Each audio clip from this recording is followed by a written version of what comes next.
the Sustainability Management Master's Program, you are answering one simple question. Do you care about your future generation? If you care about your kids, their grandkids, then you care about sustainability. And a sustainability manager is someone who has the tools to make people understand how they can contribute towards developing a sustainable world. We have both part-time and full-time students. Our curriculum is 30 hours. Instead of thesis, we have a research project course and a seminar course which provides them with the kind of research background they will need to be successful in their job. But at the same time, sustainability is not always everything about environment. It also relates to the business. They will take a sustainable business strategies course. They will take a project management course. Most of these courses are going to be taught by industry people, the people who are doing sustainability on a daily basis as a part of their job.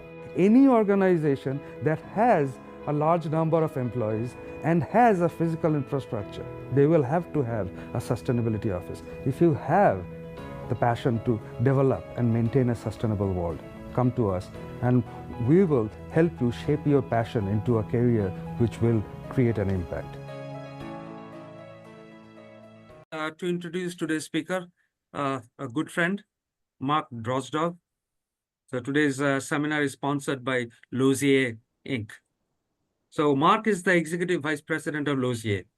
He is a subject matter expert in environmental health and safety and sustainability standards with over 30 years of industry experience. So his expertise is in best management practices, regulatory compliance, audits, and certification. So Mark is also an authorized OSHA instructor, outreach trainer for construction safety and health, certified auditor for environmental and safety management. He's an adjunct professor of environmental health and safety and sustainability at the Cooper Union for the Advancement of Science and Art, and also guest lectures in Rutgers School of Public Health, Columbia University, NYU, Hunter College, the College of New York, and of course, Stevens. So I don't know how you do it, man. So Mark got his bachelor's degree in architecture and master's degree in green building planning and architectural design from San Francisco Institute of Architecture. So today, Mark is going to talk about hazard communication and PALMS, PALMS. He's going to talk about what that is. Exactly. All yours, Mark. Hello, everyone. I need to start off by apologizing for my voice. I was on travels, extensive travels this past week. I was in Alabama, I was in Georgia, and then I was in Las Vegas. And sure enough, there were people coughing, sneezing next to me, and I'm like, I'm so lucky. I'm not like them until I got home. And then here I am losing my voice. And as Khalid mentioned, I need to break this session off at 6 p.m. I have 45 slides to show you, so we will have about 10, 15 minutes for Q&A. The travels that I had was with a nonprofit that I serve on the board of directors. And I've been around the industry, as Dibs mentioned, over 30 years. And on the first slide, you see my colleagues' firms. I'm very proud and honored to be invited to speak to you as part of this very respected sustainability management MS MBA program, one in the world. You know, there's nobody even come close to it at Stevens. Now notice my company's name, Lozier. Our logo has changed to include 100 years because that's what we are celebrating this year. The firm was formed in 1925, and I had to go up to Albany to receive an award celebrating 100th-year anniversary of Lozier Inc. Wow, congratulations. Thank you. I was very proud to be the recipient on behalf of Lozier Inc. Even though Albany was cold and snowy, it was my pleasure to be there as part of ACEC. You should all get familiar with ACEC. It's the American Council of Engineering Companies. So every engineering company, like what I showed you on this opening slide, is a member of ACEC. And the 100-year award, you know, I had to do a speech. I still had my voice back then. And of course, this does not go without an obligated selfie, right?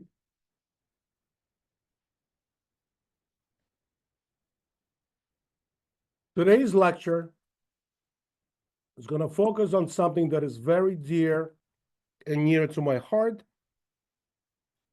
It's the acronym PALMS, the solutions that we want to put in the hand, like in the palms of your hands.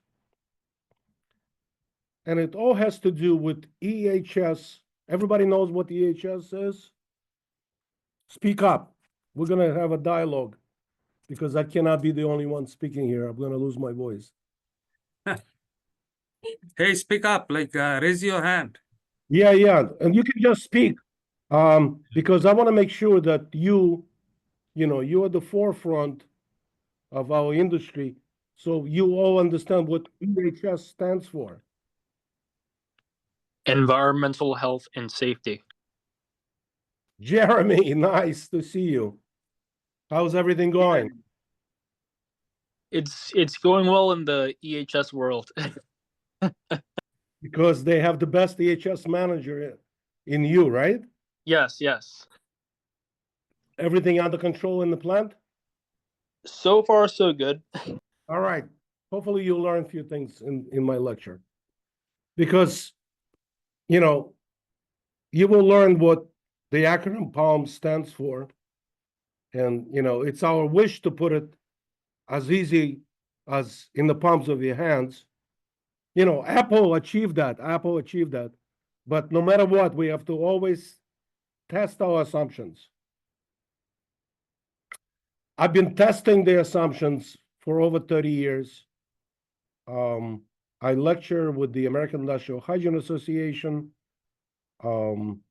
I am also an ANSI designated expert for the International Standards Organization, their technical advisor group.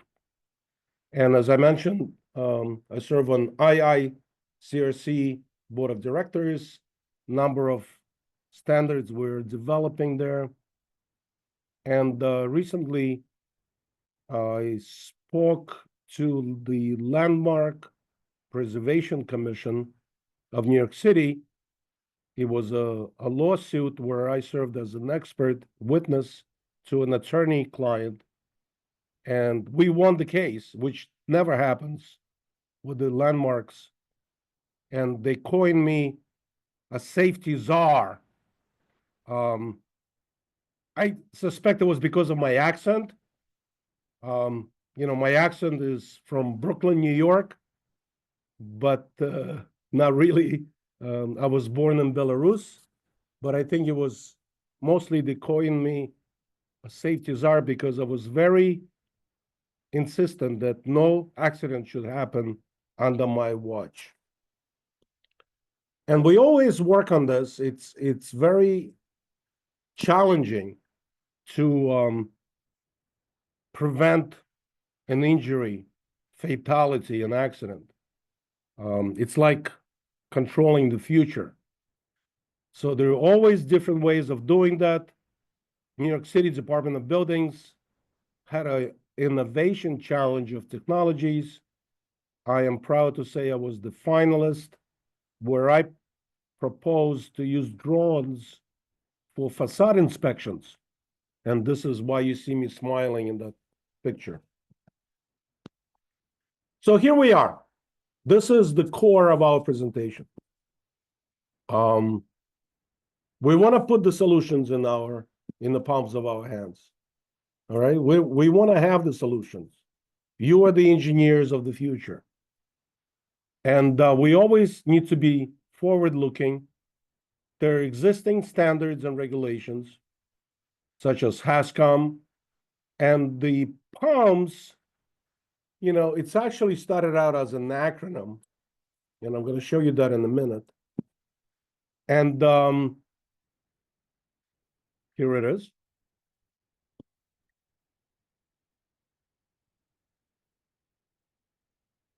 So the PALMs is a mnemonic device, an acronym for the common EHS concerns.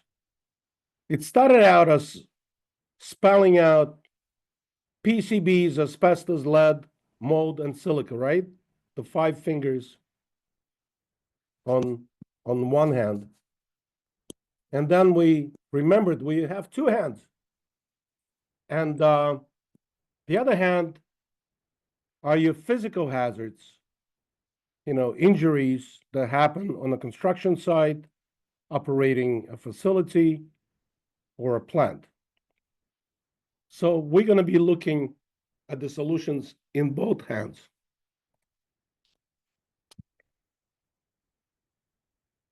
So what is a hazard? Here's a definition that actually came from Canada, our friends up north.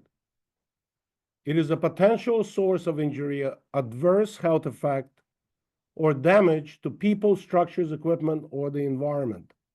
A common way to classify hazards is to categorize them as either biological, chemical, ergonomic,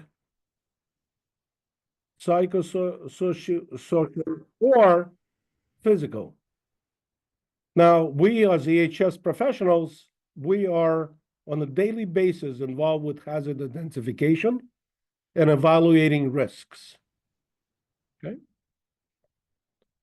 And in doing so, it presents many challenges. Because as I mentioned, we sort of future tellers. We must predict what happens in the future. That's our job. So here's an example. Let's look at it together. And this actually explains in common terms what a risk is. So if there was an oil spill in the room, as you can see, the drum spilled, and is it a hazard? Everybody, help me out here because my voice is going to, I need you to speak to me. Yes, it's a hazard. Yes. So Catherine, what could happen with this? A slip and fall. Exactly. And that could be painful, right? Or at times deadly, right? However, if there is a barrier to prevent access to the area, the hazard would still be there, but the risk would be minimized, right? And those of you who had the opportunity to have me in your class as a guest lecturer, you know, we discussed the fact that we can close the door, we can put the sign, we can build a barrier, right? So this is kind of straightforward. Not always, not to everybody, but once we discuss it, we can all understand it. Exposure to asbestos is a little bit different. Now, look at what it says in red right here on my slide. It is always classified as high because single exposure can cause cancer and people die. Okay? Single exposure. What's the challenge with asbestos, though? We don't see it. It's not evident. It's in the air. And we may not appreciate it because of that. That's the challenge. So this is where I want to introduce you to world-renowned author, by some considered to be the best novelist who's ever lived. he died young, very young, because of TB. And I was fortunate enough to visit his exhibit for Franz Kafka here in New York City, at a Morgan Library. If you get a chance to come to Madison and 37th and visit the Morgan Library, yeah, Morgan, the guy, J.P. Morgan, that's the guy. That was his home and his home office, if you will, which is now a public library. I urge you to see it. Professor, have you ever been? Let me unmute myself. No. No, I urge you to see it. J.P. Morgan also was a very active collector of rare books, and he's got the first ever printed book in the world, which was a Bible, and it's on display there. So, Gutenberg's Bible. yes. Some other very rare books are there. With Franz Kafka exhibit, it attracted many people. Kafka is known for his novella called The Metamorphosis. If you've never heard of it, I urge you to look it up. It's been made into a movie. It's been made into ballet, an opera. I urge you to see it. It's transforming. So why am I telling you about Franz Kafka? What I learned in this exhibit, and here we are testing our assumptions, right? What do you think is going to happen to this individual on the right with his palm of his hand if you're in the industrial setting? What do you think could happen? Cut. Yes? What was that? No, you Ahmed? get no, you get cut if this is the Yeah, situation. what do we call that? Physical hazard. Yeah, it's definitely a physical hazard. Here's the result of it. Right? Now, this may be awful to look at. You see the graphics and Kafka, you know, it's an interesting depiction of him up on the right. Kafka was the one that created this graphic. In addition to being an author and very talented writer, he was a safety professional and well respected by insurance industries because he wrote safety manuals. This is directly from Kafka's safety manual. This was mind-blowing for me because I never knew that about him. So the palms, missing fingers here, are from Kafka. So Kafka then made recommendation to change the mechanics of the production to this. What do you think, everybody? We instituted the controls, we good? What do you think, everybody? While you're thinking, I'm going to get more tea.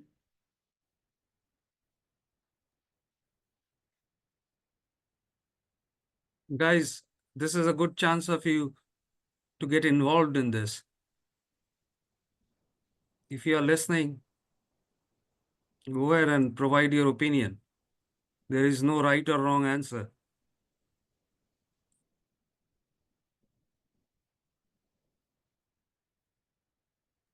Still, you get some scratch in hand, maybe. Yeah, so we minimize the hazard. The risk is still there. And here it is from his book that shows that there's still injuries involved. Those palms are still injured, but the fingers are there. So thank God, right? You know, Franz Kafka was referred to as literary genius, but he was a lawyer, a safety professional, and also managed an asbestos factory. There's an expression you may hear more and more, here in the US. When things are absurd or unheard of or hard to believe, Kafkaesque. Okay, so maybe that would be your takeaway from my lecture today. Don't be Kafkaesque. It's being trapped in a ridiculous situation. Sort of like if anybody watches Severance right now on TV? Oh, Professor, you're working them so hard they don't have time for the Yes, Professor. Severance on TV. Exactly. Yeah. Of I'm Right? course. definitely Good. watching Severance. Oh yeah? What do you think? Yes. Chris? Didn't expect you to be watching it, Professor. Ah, It's a next thing, fantastic I'm show. dinner. What did you say, Catherine? It's a fantastic show, and it's very Kafka-esque in that it's very surreal. Yes. Yes. Indeed. I'm so happy that we have a new show that is Kafkaesque, because prior to that, the show that I would refer to would be Twin Peaks. But I'm glad Severance came out. All right. We may think that it's not very real, but it is very real, because as you can see in this slide, this is a United Nations meeting that I attended on behalf of the American Industrial Hygiene Association. Sitting next to me was David Michaels, professor currently at George Washington University. Back in 2018, he was the Undersecretary of OSHA. So David Michaels is a well-respected professional, a role model, and him and I were in this meeting at the UN, and the topic that was being discussed by the Minister of Environmental and Energy from Sweden, a minister, Carolina, was complaining that a lot of underrepresented communities were being exposed to toxins unknowingly, because they would salvage some containers from pesticides, toxic chemicals for drinking water. And they didn't know that the hazard existed. And so both David Michaels and I, we looked at each other. I raised my hand and I said, United Nations, you've created something called global harmonization system, where the language should not be a barrier to communication. There is a way to communicate the hazards by simply having these particular pictograms. So here they are. How many pictograms are here? Not many, right? And all of them represent all of the hazards that could happen. This was adopted by the UN and Europe and the US. This is the law. We're not going to go through the exercise.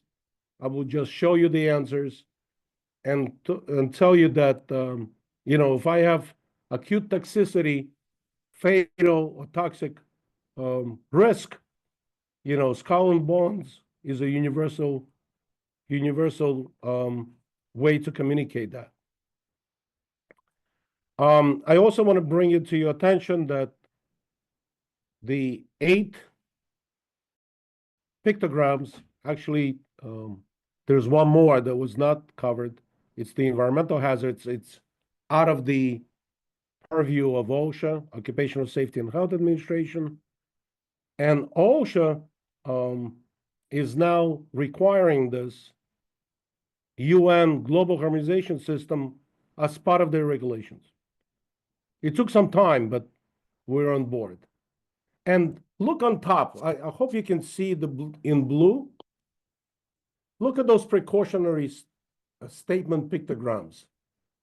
You know, if we're working with some hazards, there was an easy way that was communicated, you know, what personal protective equipment should be used in the process.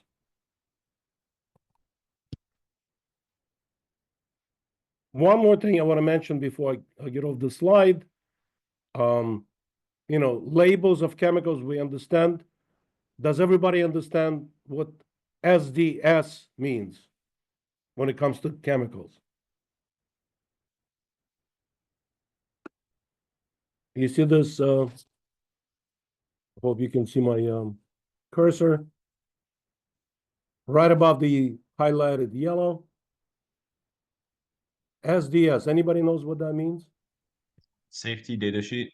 Correct. So it is the law when the chemical is changing hands, or even when the chemical is present at a facility, you must have accompanying updated safety data sheet. And these pictograms are also on the safety data sheet. As a side note, last year, OSHA has updated its hazard communication standard, addressing the safety data sheets. And my company, we also work with clients, you know, keeping them current with their safety data sheets, updating the safety data sheets. And what we realized with this new update, that some of the chemicals that previously were not classified as toxic, under the new law, the numbers were reduced and they were classified as toxic. And this affected the trade a lot. The Europeans actually had known this for years. Other countries were slow to come on board. And so I want to address this with the group, if I may. So I'm going to stop sharing for a moment. All right. What I want to ask everybody is the following. You are the expert. You are the environmental EHS professional. And now, in the process of your work, you're saying to somebody, this is a hazard. And they're like, well, it wasn't hazard yesterday. You are the problem. You're making something difficult for my business. And they're going to blame you as the professional, whereas all you did was brought it to their attention. How would you address that? How would you, as an expert, as an educated person that you are, how would you deal with a situation like this? You are the bearer of bad news. How would you deal with it?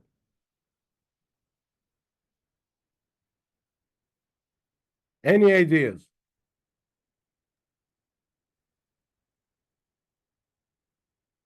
Philip, go ahead.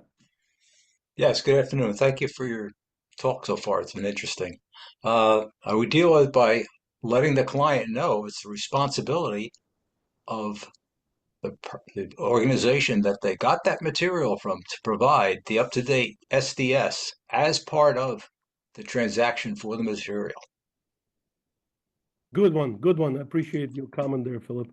You know, your integrity, your professionalism is going to be questioned. You're going to be the bad guy, so to speak, because you are the one that is presenting the bad news. So here's a free advice for all of you. If the material is toxic, hazardous today, guess what? It was always toxic and hazardous. They just didn't know about it. You didn't make it hazardous and toxic. So this is a good takeaway for everybody. You're not the one that made it toxic. It was always toxic. You should be part of the solution because now they can do something about it. All right. So Professor Dibbs mentioned that I teach at Cooper Union. I took this to heart with my students. and I asked them the key word that is associated with each pictogram, with each sign, to translate it to their native tongue. And look how many languages, 23 languages.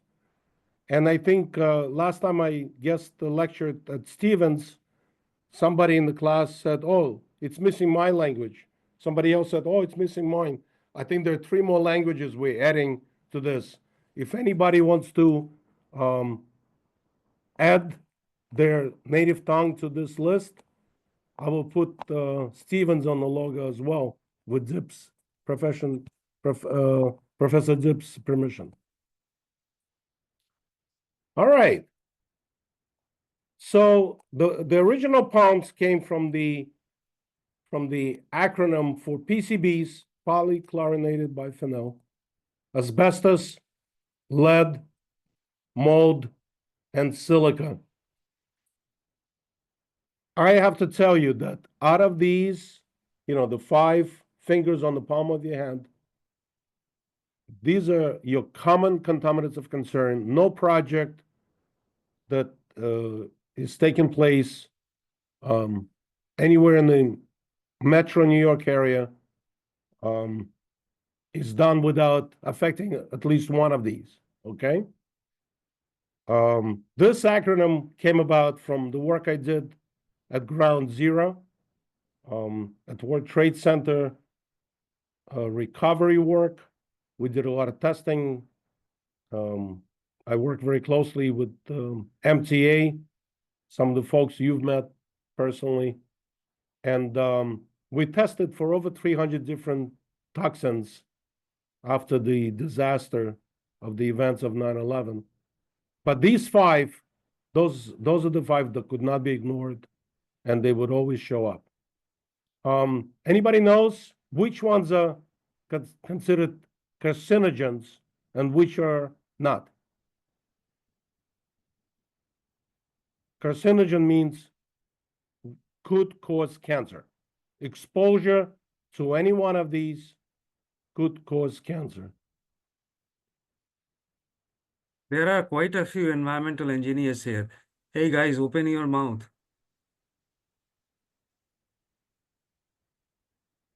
Extra credit. Extra credit. Come on, everybody. I would guess asbestos and lead are carcinogenic. I think PCBs are, but mold is not, and I'm not sure about silica. Okay.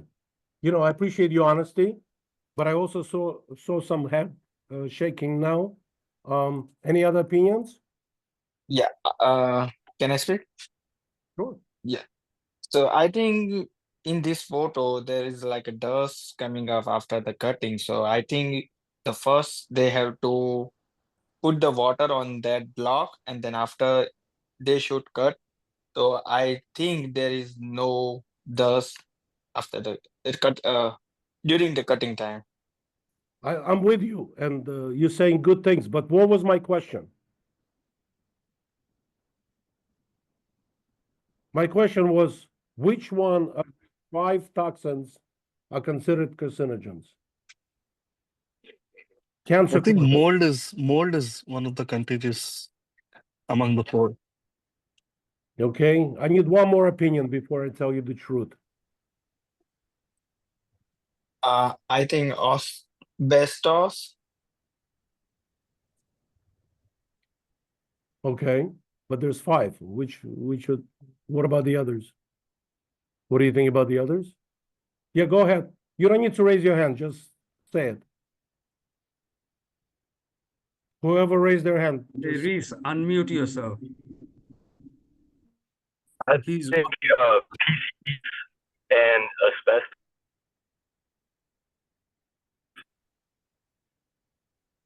Okay, any others? I was gonna say all of them. All of them. That's probably the safest way to approach this. I would say yeah, Sophia, go ahead. PCBs and asbestos are carcinogens. Lead in silica, are toxins, and then mold is an irritant. Okay, so collectively, I think we can come to an answer. But as an EHS professional, an expert, an engineer, you want to be accurate, right? Because we're dealing with people's health. Again, we have to predict the future. How do we deal with it? We do research. We need to base our opinions on documented facts.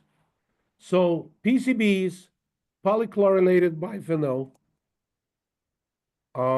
which is found in sealants and caulking, is a man-made chemical by an American Monsanto chemical manufacturer. Great invention. However, it is a carcinogen. Asbestos is a naturally occurring mineral. Mineral comes from the ground, and it is a carcinogen. Lead was debated for many years. We all knew it was a poison until a couple of years ago, EPA finally came on board and said, oh, we have studies to show that it's also cancer causing. Mold, Sophia, you were correct, it's an irritant.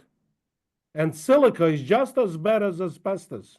That white dust will, well, I cannot say definitively because cancer is one of those things that nobody knows, but it could cause cancer. Okay? All right, so don't forget about these pumps, this 5. PCBs, asbestos, lead, mold, silica. So how do we control it? I think we had a student who started talking about controls.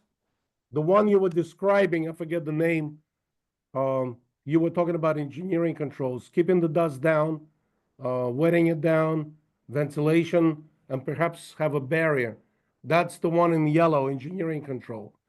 If we put up a sign, that's the administrative control that we talked about in the beginning, and PPE is the personal protective equipment, which is the last, and it's at the bottom of this pyramid, which is unstable because the base is not very firm. You cannot rely on PPE alone. That's the point of this upside down pyramid.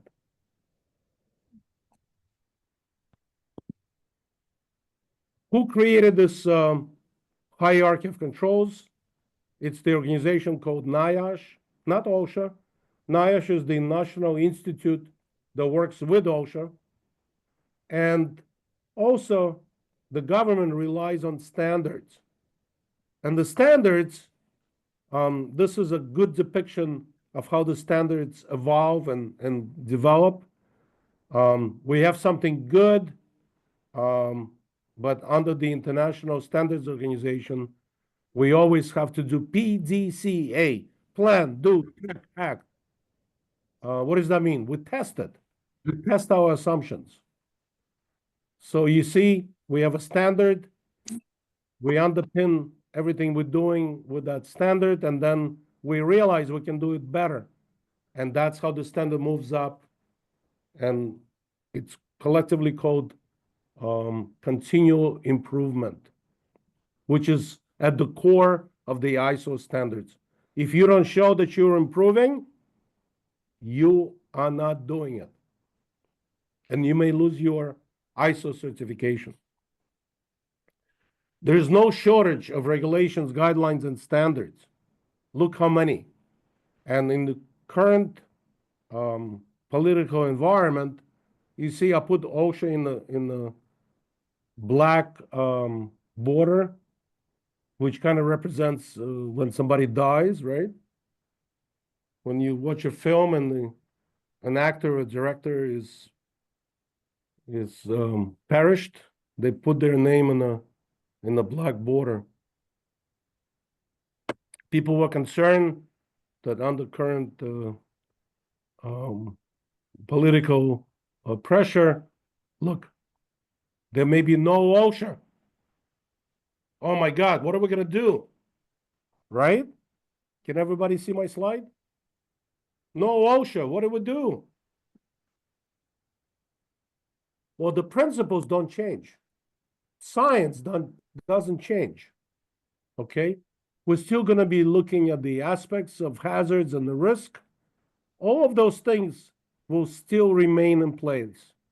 And as Winston Churchill said very wisely back in the day, if you're going through hell, just keep on going.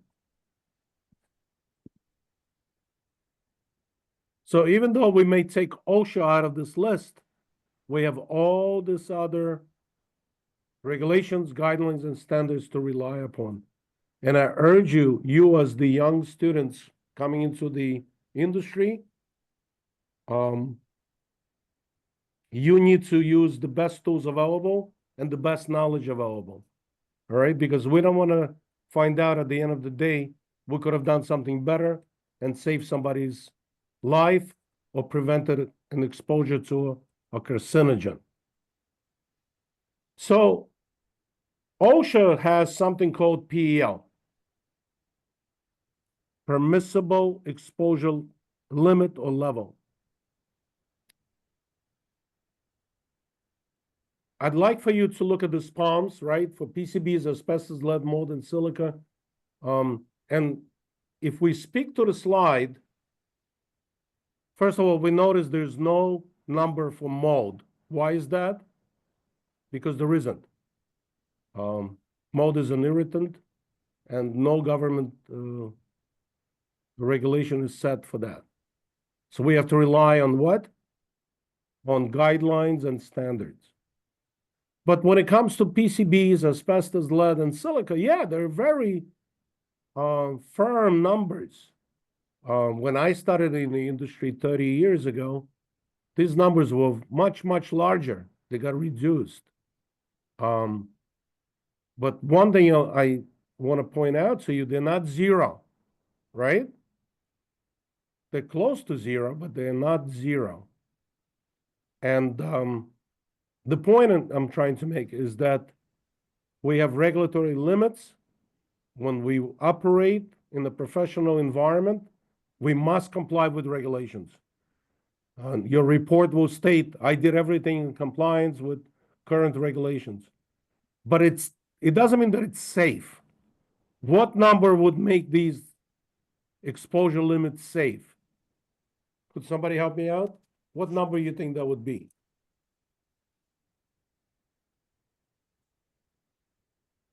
Give me a number that would make it safe.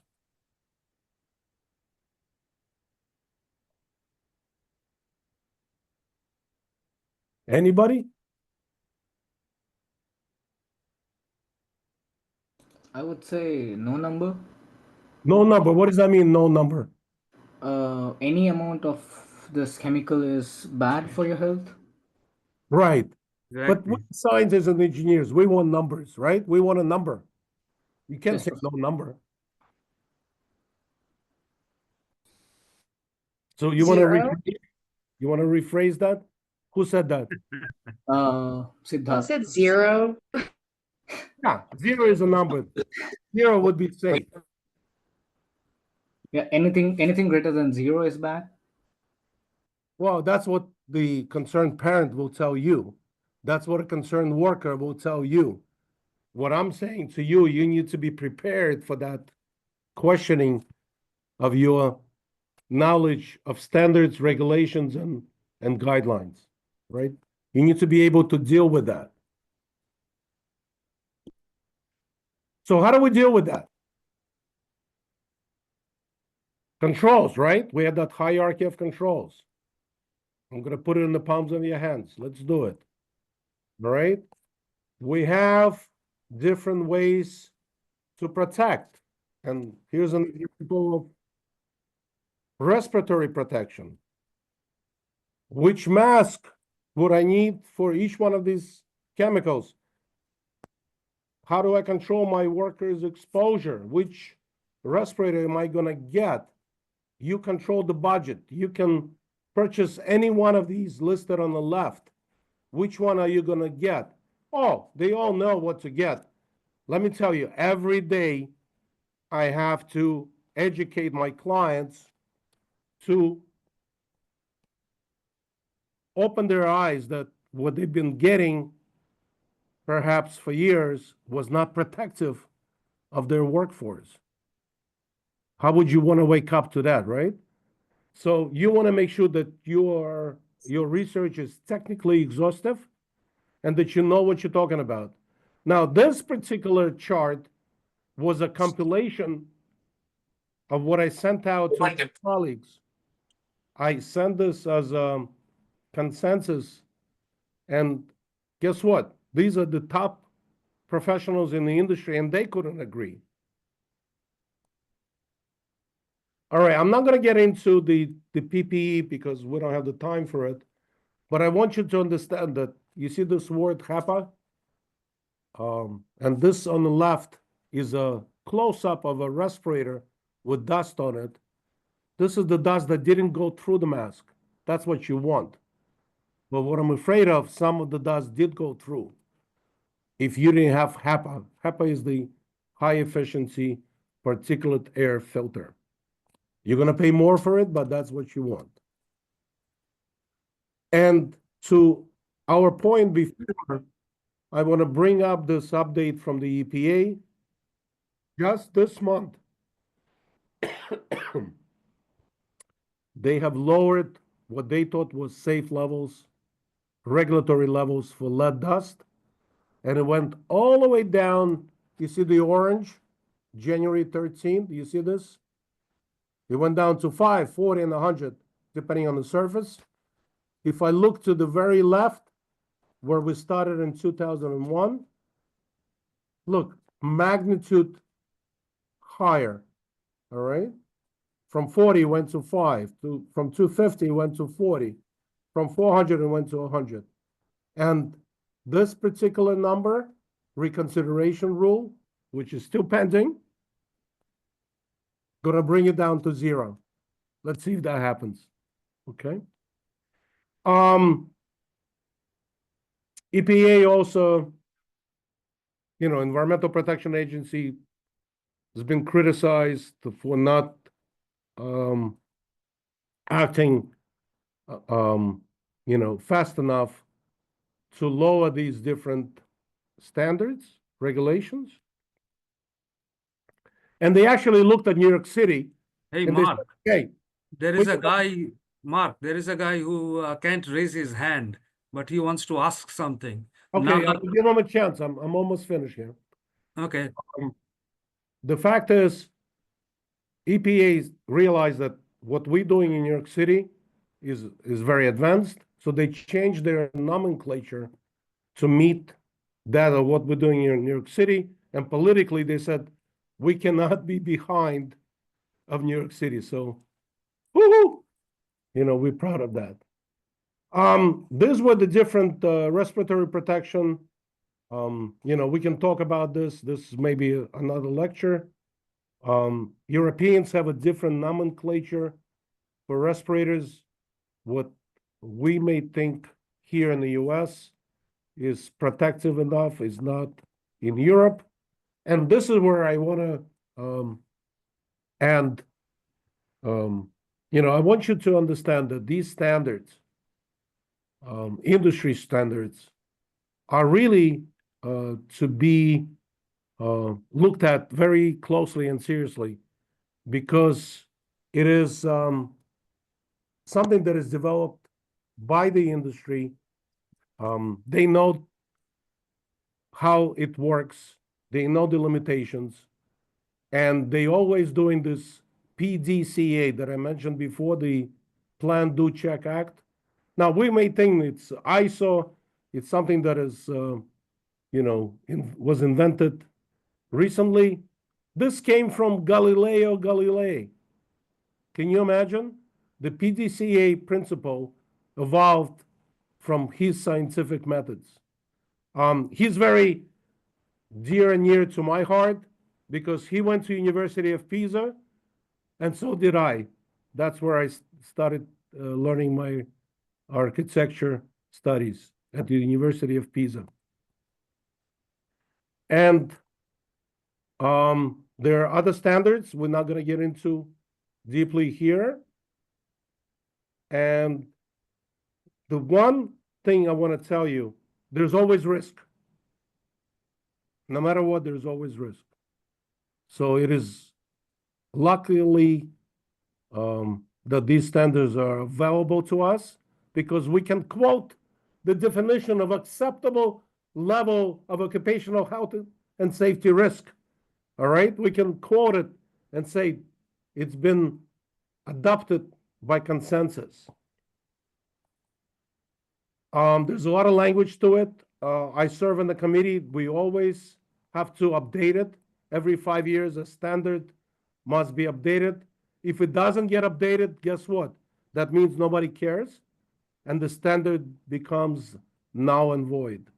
So the standards are very important if they are getting updated. So keep that in mind. We evolving. This is the American ASSP Z10 equivalent to the ISO 45001. That talks about leading indicators on how they are helpful. And this particular scientist and a professional who just passed away, James Reason, an Englishman, he wrote the book where he introduced the Swiss cheese model. It received a lot of attention because for the first time, it's not one thing that will protect you. He emphasized the fact that it's layers of protection. And even then, at one given time, these holes, like on the Swiss cheese, those holes will line up and the hazard will penetrate through. So we have to constantly work on the system. It's not one thing, it's not a person, it's a system. And I always end my presentation with the reference to World Trade Center. That's where we learned so much about exposures. And, when I was visiting my board meetings, we actually stayed at a conference center called Palm. So I've acquired a Palms hat, and my colleagues took a picture of me in front of Palms. And with that, always remember to test your assumptions. That's what separates us, the professionals, from others that just accept any answer given. All right, I'll take your questions now. All right, thanks, Mark. Very interactive. Excellent.